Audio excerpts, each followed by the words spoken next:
Hey everyone. Okay, sorry, I'm having some technical difficulties. So I just decided to come outside from my office and sit outside here. Hopefully, it is not too disruptive and you guys can still hear me. Okay. Hey, Hopefully okay, this works I just out. decided to come outside. I was like, It's I know, beautiful. third time is a charm. Yes, So I just decided to come outside. Can you hear me okay? superb. And then it's Um, beautiful out there. You have beautiful fall colors, so it's actually cool. Yes, yes. Not as amazing as the East Coast, but still we're starting It's to get pretty some good. Mm-hmm. colors here. Yeah. So as I was saying, October is Osteoporosis Awareness Month, and as a gynecologist, I'm constantly talking to patients about bone health and osteoporosis screening. So I'd love to chat with you about it a little. So do you mind first introducing yourself to our viewers? Absolutely, yeah, it's my pleasure. So I'm Dr. Isabelle Amigues. We don't pronounce the UES at the end. Oh, okay. No, no, that's okay. Everyone does the mistake, even in France. It's part of my identity to correct people.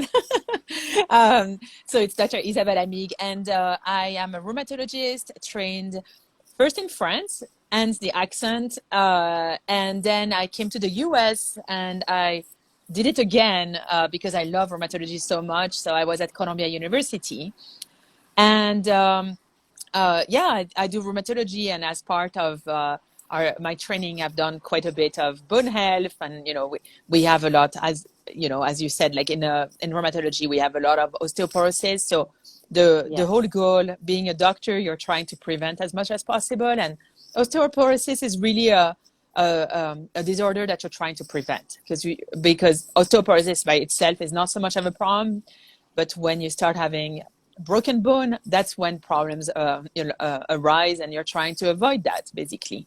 And so, Exactly. yeah, so I'm very happy to be here. Thank you so much for having me. Yeah. Yes, this is fun. So, in simple words, what is osteoporosis? Yeah, so osteoporosis is basically, well, when you think of the word osteo, so that's bone, and porosis, porous. So imagine the bone is actually really cool. So the bone Yeah, is very, very strong if you think about it, right? It's stronger than wood, it's stronger than a lot of things. And the reason why it's so strong is that it has this matrix. So tack, tack, tack, tack, tack, tack, tack, tack, right? And so it's a matrix that allows it to be that strong. And when you have osteoporosis, in a way, you have porous bone, right? So the matrix is just not as strong, and so you are weaker inside, and you don't necessarily realize that you're weaker, like that your bones are weaker until they break, and that's when you can think of like, oh, is it possible that I had osteoporosis and that's why my bones broke? That's what osteoporosis is. I love how you just broke that word down and gave us a mental image. That's so helpful to think about. So when do people? I mean, I'm going to talk about women because I'm a gynecologist. But when do women have to start worrying about this? Like, is this a disease for postmenopause, or like when do you suggest we really start taking it seriously and doing everything we can to prevent it, as you mentioned? So that's a very, very good question, right? So I see our job as, we are trying to prevent anything, right? Like, so we try to prevent things so that our patients can live their best lives and not have to worry about anything. So that's really how I see it. And I would say that you kind of want to prevent it as early as possible, right? Because the stronger your bones are, the better, and the longer life without fractures you're going to live. But I would say that you know, if you really are thinking of like, okay, so yeah, there are ways to prevent osteoporosis, even, as young as, 10 or something. But there are also moments that you want to start thinking, okay, well, here's an opportunity to make sure that I don't break my bones.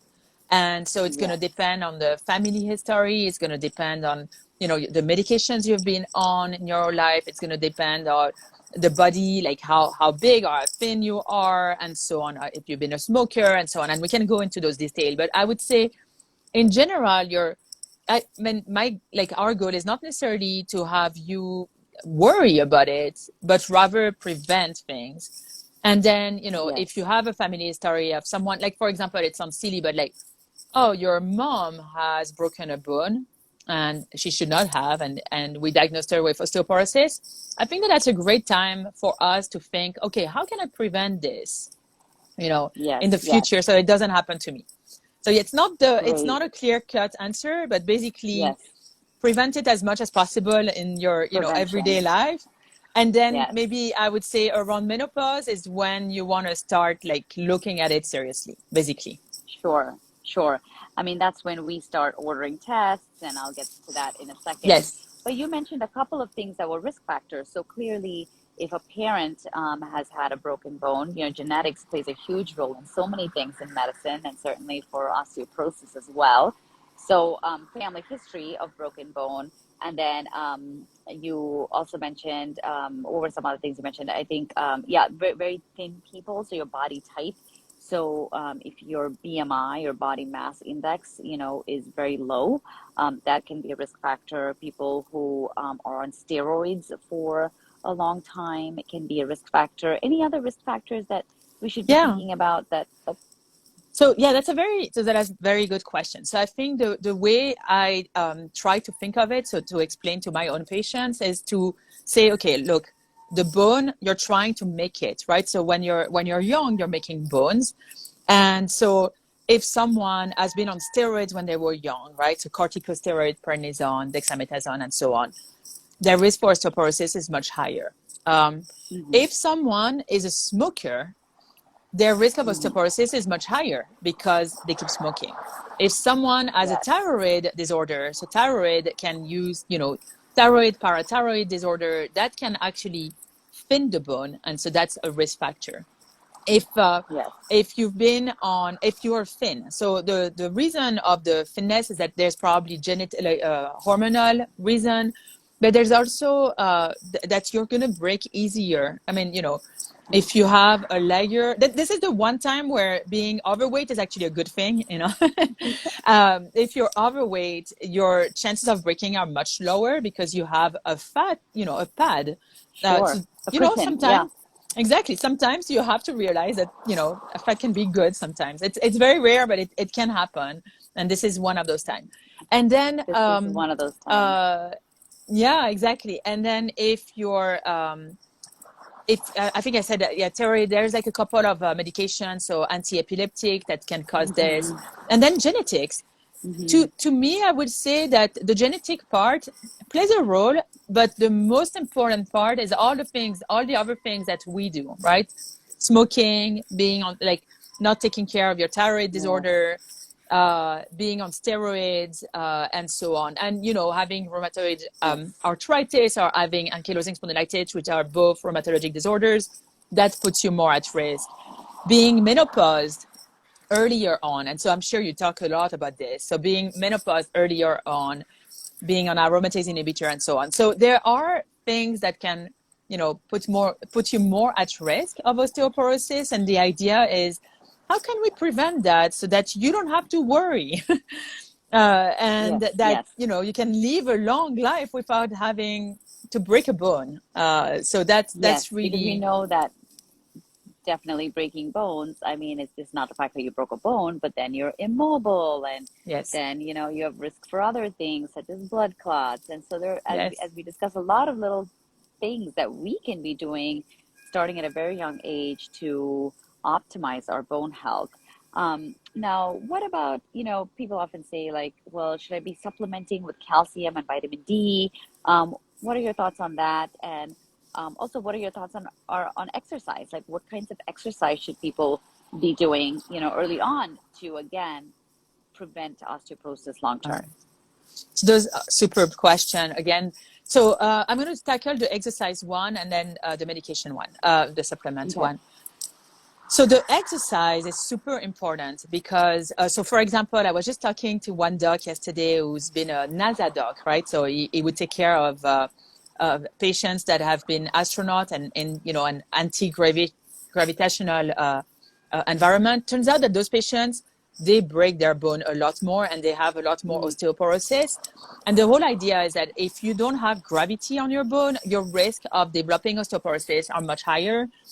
And it's mm-hmm. this fine balance that we find in everything, really, that if you don't put enough pressure on a regular basis on your bone, like if you're, for example, people who are in the coma, they have a lot more osteoporosis.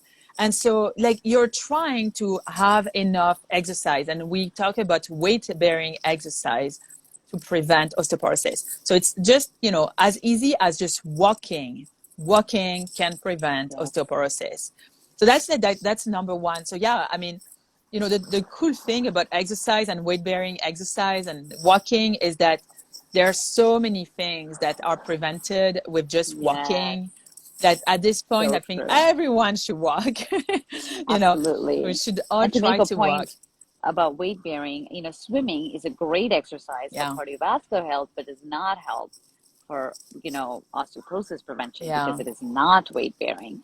So No. that's a key thing to Yeah. differentiate as well. But yeah, as you said, walking, it's easy, just 15 minutes after every meal, whenever you get a chance, put on your AirPods, go on a walk. You can just really um, get those steps in. And as you said, the gravity helps.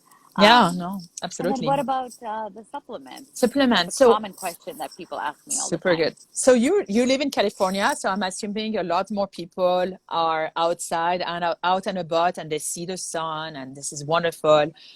So Yes. I would bet that the people who are in California have a lot less vitamin D deficiency than the people who live in on the East Coast, really, like, or you know, in the Midwest.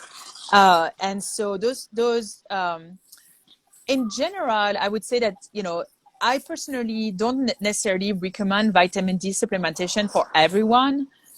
But Hmm. in the winter, it appears that a lot of patients are vitamin D deficient. So that's when you want to supplement. And then, you know, people who have higher risk factor to develop osteoporosis, I think that that's when you may be like, hey, maybe you want to do a vitamin D and calcium supplementation. So, you know, if you know Hmm. that your patients are an active smoker and they really love it and they don't want to quit, right? Because that would be the number one. Or people who are, who are on steroids, and that's definitely some people that I would put on vitamin D and calcium. And so just the reason why Right. you want that is that calcium, so that, you know, if you imagine the brick, and I'm explaining this to you because you know this, but if you imagine calcium as your brick, right, to create that matrix, vitamin D is what you need to keep those bricks together. And you really It's need like the the glue. vitamin D. Yeah, exactly. You need the vitamin D to help the bone take that calcium and build Hmm. those matrix. And Hmm. so that is why you need both. Like you cannot, it's not like, oh, I'm just going to take vitamin D and I don't need a calcium. Or, oh, that's okay. I just need calcium and not vitamin D. You need both. And because we are well made. And so when we can talk about this in general, I'm not necessarily a fan of doing too much medication if we can take it from the nature, like from what we have around Absolutely. us. And you know, if you can take calcium from outside, that's great. Like, you know, we have a ton of food that are rich in calcium, so that's number one. And then vitamin D, if you can be outside and doing, you know, your 15 minutes after eating every day, you're going to be outside and you're going to have the sun. And that's, you know, it's actually kind of interesting for people who are not in the medical field to know that the sun is what allows you to have vitamin D, right? And it really allows that Absolutely. Yes. vitamin D to be, you know, activated. So it actually is a vitamin D that works. So that's really that's what I say. And we can, you know, of course, we could go into like how much units you need and so on. But I think the most important thing is to understand you need the calcium. You can get the calcium from your food. Of course, if you're and you can get the vitamin D from outside and, you know, being outside. And which is why you have recess for kids, right? They go outside and you're like, Yeah. hey, go outside. Right. And by the way, just as a FYI for your listeners, there is osteoporosis of the kids. It's just called rickets, but it's the Uh-huh. same concept. You don't have Yes. like the matrix is not strong, and then you break, and so on. And fortunately nowadays we know about rickets, so we ask almost everyone knows that they need to have some source of vitamin D and calcium. And one of Yes. the reasons we love putting our kids in the sun at recess is that they are making vitamin D. Right, like So right yeah, now, as I'm sitting in you are. the sun is hitting my skin, and there's a chemical reaction, enzymatic reaction there that's converting the vitamin D into a more active form, as you said, and that's what's being used by the body. Um, so yes, definitely the walking, and the weight bearing exercises, the eating. I love what you said about eating natural foods to get, the sources of vitamin D and calcium. What are some of the high, high value foods that you Yeah. would say when it comes to this? So this is super interesting because as a kid, I used to think, oh, I drink so much milk, I'm good to go, right? So I Yeah. was a big milk drinker, and then my diet has changed, so I'm much more plant-based now than I used to be, and so I try to avoid milk basically. Hmm. Turns out Hmm. that the calcium content that you have in oat milk, or actually that's the best, almond milk, is way higher than a glass of milk. And I was like, Amazing. wow, Yeah. that is amazing. Exactly. So Yeah. Yeah. tofu with vitamin D, like that has a ton of calcium. Tofu, right? Beans have calcium, almonds have calcium. And then if you like fish, sardines. And that actually makes sense because Mm. when you eat a sardine, you eat the bone, and the bone have a ton of calcium. Yes. So Yes. that's if you eat fish. But that's kind of cool. Like I do believe that out of everything, if you want to have the most calcium, eating sardines is the best because it has so much Amazing. calcium in it. Yeah. I actually didn't know that. That's cool. Yeah, Yeah. it is. It Sardines. is pretty Yeah. good. Yeah, it's pretty neat, That's really and cool. it does make Okay, sense. You're so like, oh yeah, I'm eating a ton of yeah, calcium from their bones, right? from their So, bones, yeah. And I mean, yeah. these are foods that are readily available. These are Mm-hmm. not any special things that you need Yeah. to go and spend a lot of money on. So that's great. So even if you're a vegetarian, you're really hitting up all these high calcium and vitamin Yeah. D foods. And as you mentioned, I think that's a very common misconception about the cow milk, right? Like, Mm-hmm. oh, like make sure you're drinking 3 glasses of milk so that your I bones know. can get stronger. And I mean, when I grew up too, that's what everyone said, and I grew up thinking that. But you're right, there's so many other more potent and strong sources of calcium and vitamin D that we can be, taking in. So we should Yeah. really eat a varied diet. So that's really cool. So we talked a lot about just really monitoring our health as we get older. Now, in your practice, when would you say, okay, like let's screen for osteoporosis? We have Yeah. a lot of screening tests in medicine. We do the mammogram, we do the colonoscopy. We have certain ages when we do all this. And what do you say for a bone density? If you're kind of no fractures, overall healthy person? Mm-hmm. So yeah, that's an excellent question again. But so in general, in my practice, I screen almost everyone. As long as, like, if you're postmenopausal, I screen. That's basically. Okay. And the idea is like you're postmenopausal and you have a rheumatologic disorders, you're more at risk. That's Yeah. my practice, right? So that's Right. what I As a do rheumatologist, yes, as a yes. rheumatologist. When I was doing bone health, only bone health, back in France, because I was in a bone health institute, so big research center about bone. So we would have, of course, a preventive program.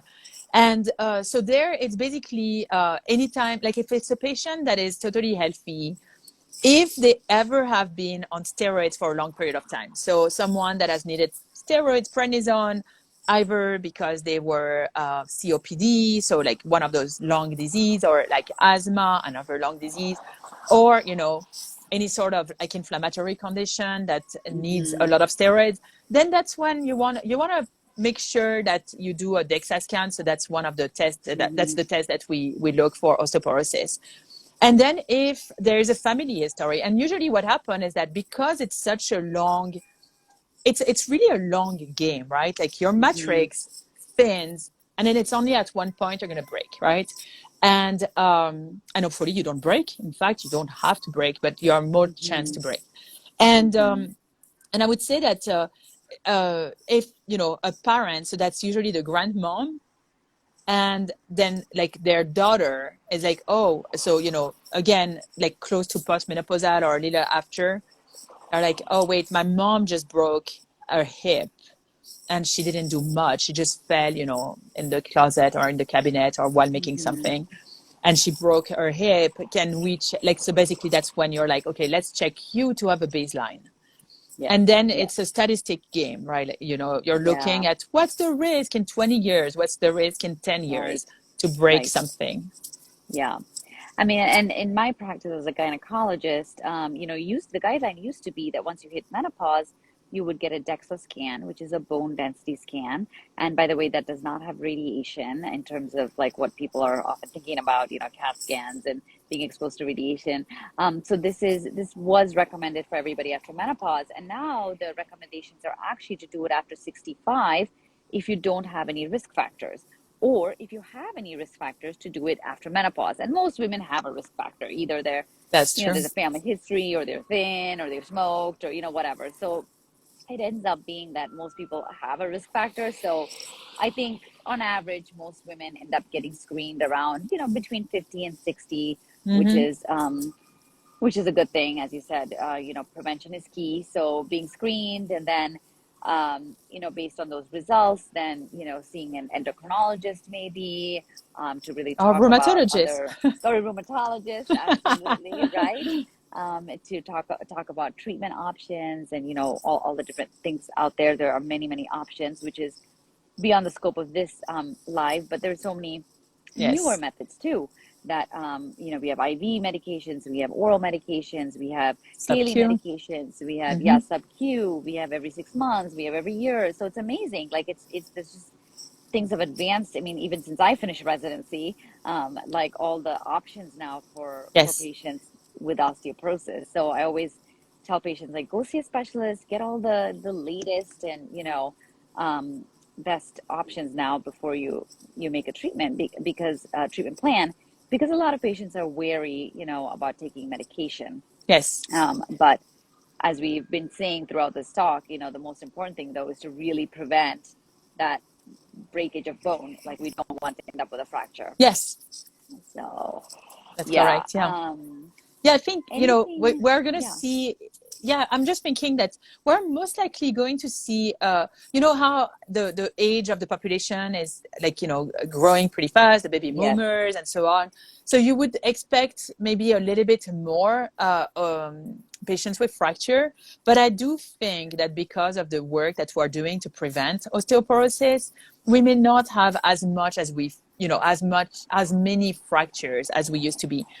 And it's so That's important really to do good. that. Yeah.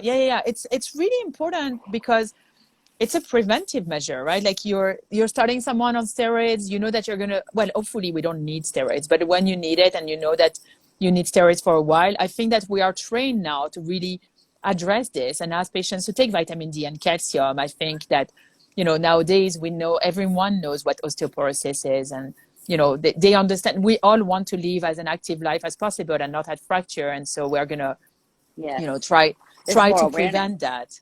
Exactly, yeah. There's more But the awareness of cool it. thing, yeah, the cool thing about this is just how much there is that we as patients, like I put myself in there, we as patients can do, right? Like we are so empowered by Hmm. everything, as you mentioned, like having a proper diet with calcium, and then the vitamin D, like, and helping that vitamin D to transform in our body thanks to the sun.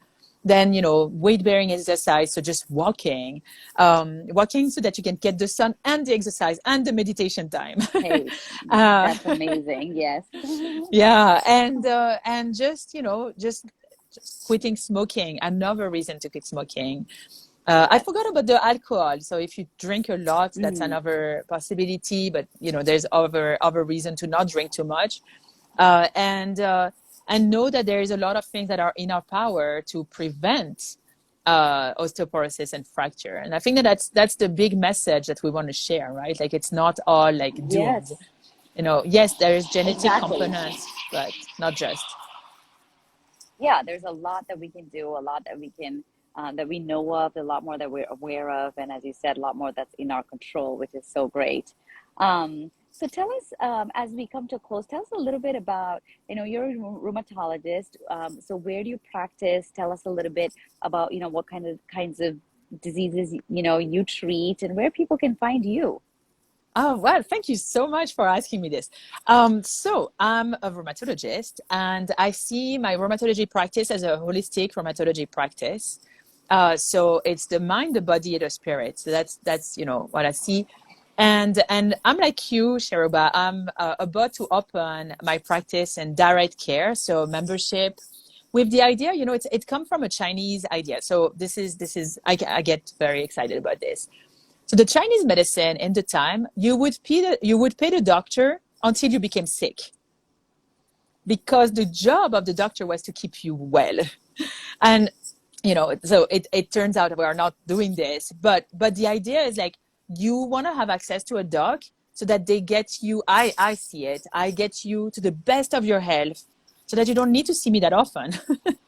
Because Yes, I want you to be yes. as good as you can, right? So that to me is the idea of direct care practice, that you get to be seen in a very holistic way, and I care for you, and I get you to your best health, and we work hands in hands. And so right now I haven't yet opened the practice, because I had to give quite a long, a time when I gave my notice. So I'm still with my current institution that I love very much, but where I cannot offer this type of care. This is really superior Yes, care. And so the superior yes. care I'm gonna offer when starting January, first telehealth, and then brick and mortar.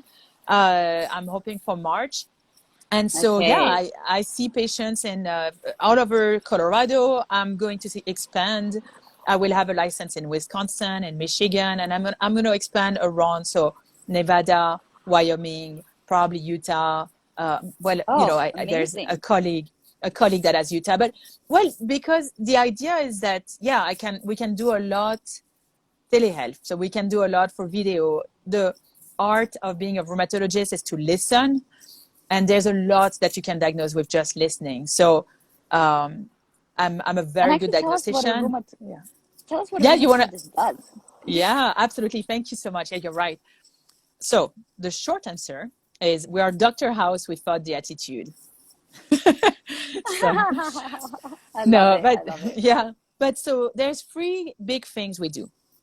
One, we do chronic inflammatory arthritis, so rheumatoid arthritis, lupus, psoriatic arthritis, gout, pseudo gout. We do, you have a red swollen joint and it doesn't go away. That's us. Okay. Then we do non like undiagnosed stuff, right? So you have fever of unknown origin. We know it's not infectious. It's not cancer.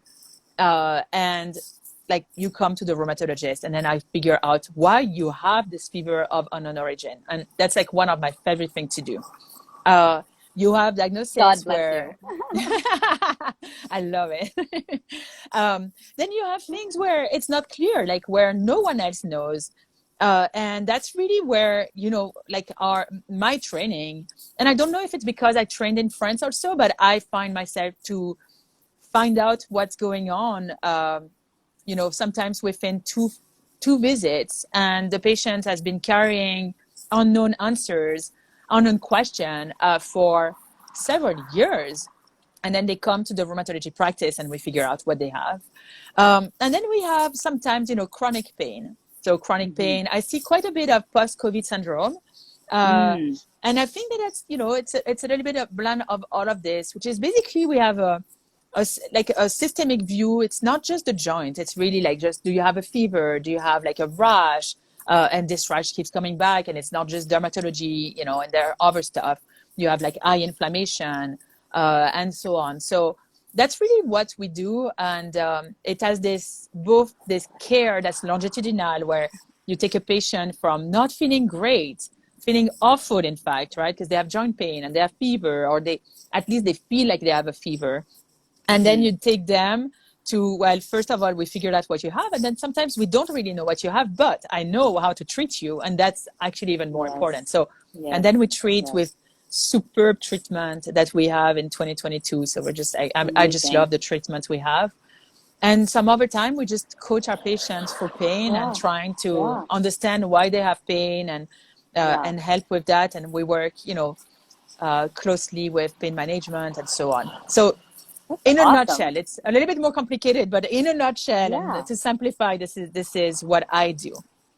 Well, that is amazing. And I think, I mean, it's like you said, it's an art, right? And Yeah, in a hurried medical system where people don't have the time to listen to you, well, then, well, how are you going to solve these problems, right? It's yeah, sometimes, much respect to rheumatologists, it's like a puzzle. Like you really have to, like, put things together and try to figure it out. And so I'm so excited that you're starting a telemedicine practice in all these places. So for everyone who is listening and are in, if you are in any of these states, make sure you see Dr. Amigues. She is talented and, listens to you and can really crack some of those problems, that mysteries that you have been carrying around for years. So thank you so much for coming. And also tell us, what's your Instagram account? What's your yeah. website if you have one? Absolutely, yeah. And again, I just started, so I need followers. So please Yes, support, please yes, support. yes. But yeah, so I'm on Abridged MD in rheumatology right now. So on Abridged MD because I have this vision of a holistic practice with acupuncture, healing energy. That's like the vision in 3 to 5 years. So it will happen because Beautiful. I believe in that. But so for now, it's just on Average MD and then, subtitles in rheumatology for now. And so my website is onaveragemd.com. There's a contact form. You can fill it if you're interested in being on the wait list. And then Instagram on Average MD, on Twitter on Average MD, and Instagram, Twitter, and YouTube. Sorry, I have a YouTube channel and a podcast on Average MD where we talk all health, medicine, holistic. And my Oh, motto is amazing. hope driven by science, because I think the most important thing in a physician is to provide hope. That's like the biggest thing for me, to Yes, provide hope. yes. Yeah. That is so beautiful. So, unabridged MD across all of the various platforms. Please tag a friend who could, use this conversation, either on the rheumatology side or, strictly osteoporosis side. If, you have your mom, your sister, whoever, your dad, anybody who could listen to this information and benefit from it so we can have excellent bone health and prevent fractures as we get older, so we can live a great quality of life. So thank you so much, Dr. Amig. This was wonderful. I know I learned a couple things, so really appreciate it. And thank you for your time. Thank you so much for having me. It was such a pleasure. Thank you. Have a All wonderful right. day, everyone. Thank Thank you. you. Bye. Bye. Bye.